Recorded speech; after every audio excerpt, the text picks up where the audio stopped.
Ndani pano pa Lahiri KTV pamene timakupasirani mapulogalamu athu osiyanasiyana. Ife Lahiri KTV tikupemphani kuti audio iyi musayisire pa njira, mverani mpaka kumapeto. Tapangani like, share, osayiwalanso kupanga subscribe. Mungati koma simsintha mudikire pa September 16. Sirisintha mawu timakasintha ni voti.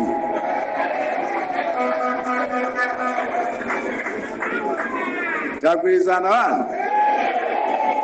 Zomvesa chisoni kwambiri kuti mmalo mwakuti tizwauza Malawi kuti tikatenga boma or ife amene tili mboma kuti ife amene tili mboma tiwapangira chani opposition and amene mkuti muli mboma mmalo mwakuti pama wireless anu pama radio stations osamene tili nawo muziphunzitsa anthu kavotedwe, muziphunzitsa anthu khalidwe labwino, koma kuli kutukwana kwambiri moti kutukwanako kwandimvesa chisoni kwambiri andi Mulungu wakwiya. Both the ruling akutukwana kopya and the opposition kuliso anthu amba amene akutukwana kopya zinthu sizinaena kukhala choncho chonda Malawi chonde ndapota nanu ini chonde nkhani ya mavoti isakhale nkhani yotukwana yopana yonenana yopanda chikondi ayi khale nkhani voti khale mpikisano wouti amene awina tivomereza pokapo ngati Malawi Electoral Commission ikupanga zinthu zokomera aliyense Malawi muno. Koma zimene zili pano anthu akutukwana, anthu akunenana, ena pakomanena kuti president wanu ndi wodwala.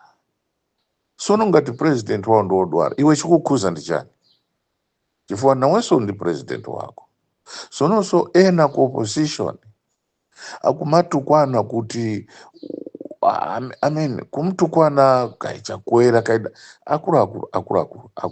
akuluakulu chonde tisamapange zinthu zobweresa chisokonezo Malawi muno.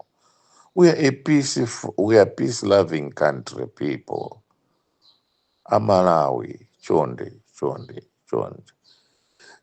tiziwauza anzathu ngati shuga wakwera mtengo tinene kuti shuga wakwera mtengo inu simuyena kulamuliranso ayi usatukwana ayi Mulungu wakwiya kwambiri pazimene zikupanga muno Malawi.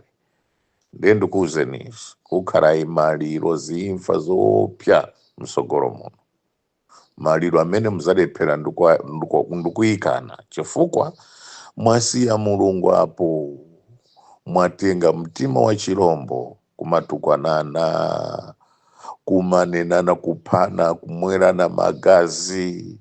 Mulungu wakwiya kwambiri. Zonsezi chifukwa cha Malawi Electoral Commission, Mai Mtalimanja ndi Mampeshi yesesani chonde palibe chinsinsi pa dziko lapansi kuti chisankho chiyende bwino. Anthu pakali pano si ali anthu amene maziwa inuyo ayi. Ndikupaseni chisanzo ichi, amekhoza kushuta kapena 10,000 people koma sikafika pa 20,000 people ndekuti the whole world will be against them. A polisi akhoza kushuta anthu kaendi 5,000 kaendi 20,000 koma pasakhala penapo kuti enough is enough, ndeno azathawa mabesimu. Kodi ndi zimene tikufuna zimene zizi? Aya Malawi, ayi. We as leaders, we should be talking about peace, unity, ndi chikondi.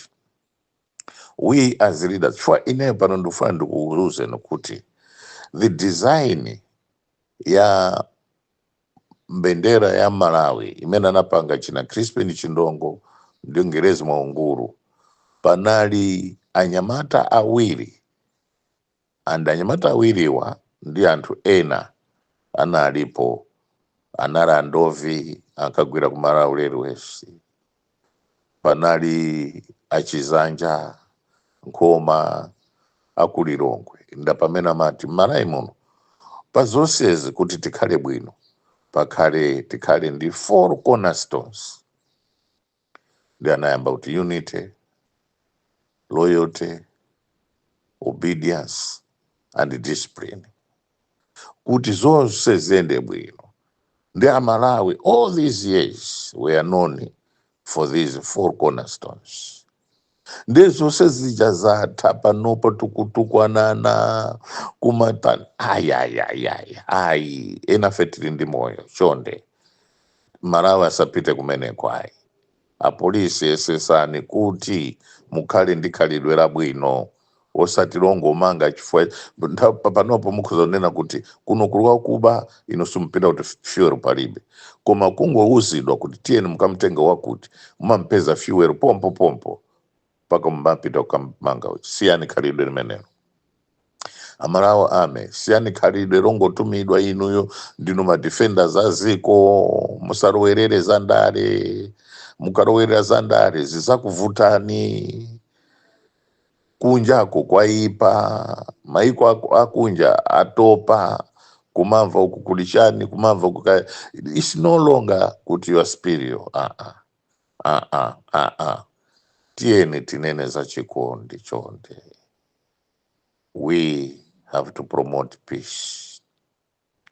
Tieni tibwerere kungoja zinayi zimene anapanga china Crispin Chindongo, Grace Mwaunguru, ndi anzawo ndi achizanja Nkoma akulilongwe.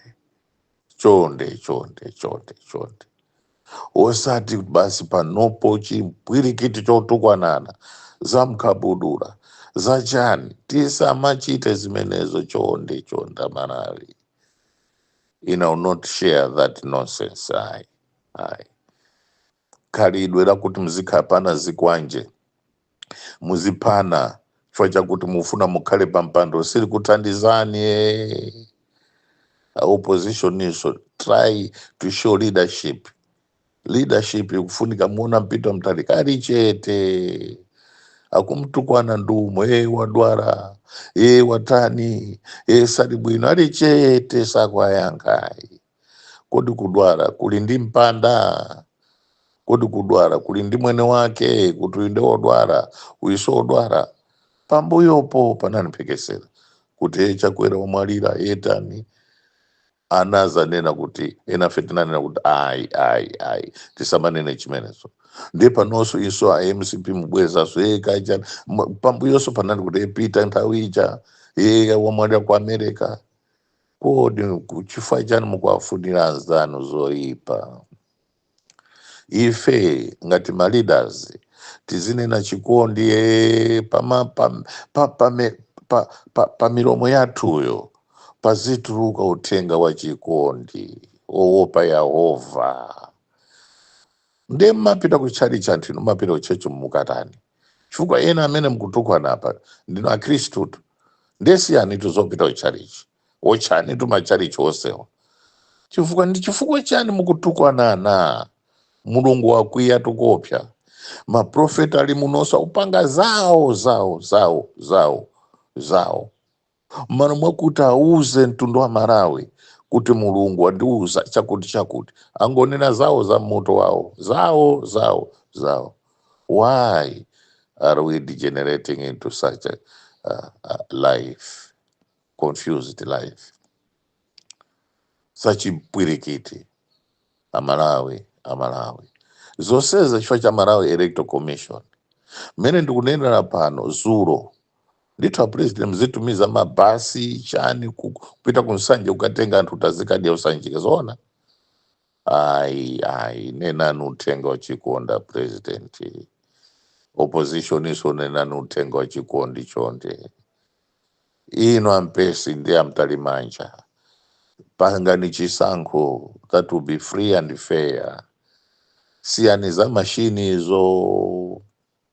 Tienti pangi chisankho meti mapangira masiku akumbuyo ko kuna pezeka paka wina ena mawina. That's why we still have members of parliament. we have my president chifa chisankho chakumbuyoko osa cha machine chimene ufuna mbwerese inuyo ayi chonde ndapota nanu amalawi chonde tionese mtima wa chikondi tisaonese mtima wa animal ayi ndiponso tu inu majaji musamarowerere za ndale. When we say interpretation of the law, we mean it. We don't mean anything contrary to that. You should be able to interpret the law. Osati zanu zimene mwangoganiza mitu mwanomo ayi.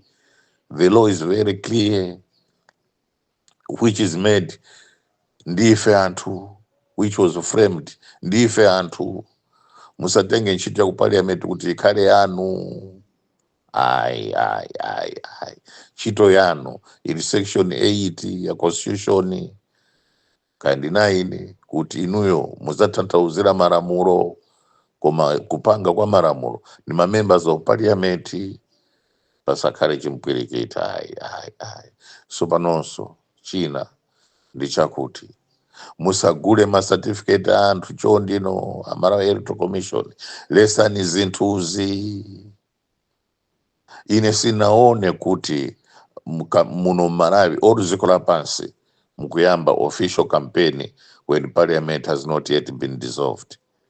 Mukasegulira official campaign pa 14 and the parliament is dissolving pa 23. Mukuyamba munthu akayamba official campaign ukachita campaign while is still a member of parliament wa parliament yapitayo nizoona zimenezozo zinamba zapangika kuti zimenezozo ndiye majaji zazita ayayi para anthu ena angokhala unda malamulo kuti chani ifeyo tikuchita. Are you interpreting the law here kuti we are going for an official campaign time when members of parliament are still members of parliament? Where did this happen?